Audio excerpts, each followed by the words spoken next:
Ito mga boss, ang ganda ng pagkadilaw nito. Ewan ko lang kung na-appreciate nyo sa video, pero dito sa ang ganda.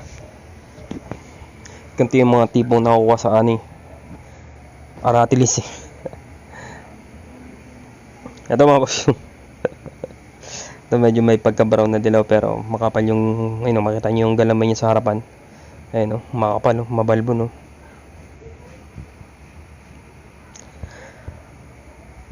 Mga boss. Ayan, lagay-lagay na natin yan.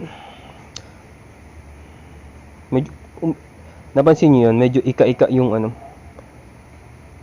parang ika-ika naman yung yung dilaw.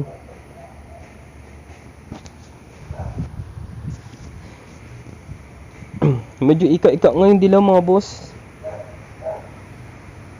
Ayun bumandera yung parang kanina nakita ko ika-ika eh. Pucha, mukhang napalaban natin yung isang may tama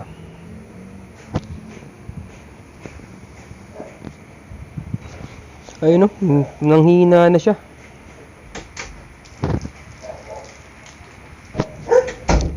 Ayun binalutan na nga mga boss. Yung unang sagupa nila parang may baka napiga ko yung ano ko yata. Yun mga naipit Ayun mga boss na maipit pero ngayon lugi talaga siya dun. So ko lang, pinakain ko na lang to. Nakapalag-palag pa naman sana siya sa may bakbakan. Well anyway, next laban na lang muna tayo mga boss. Medyo hindi tayo satisfied dito sa nangyaring to. So mga boss, chill na.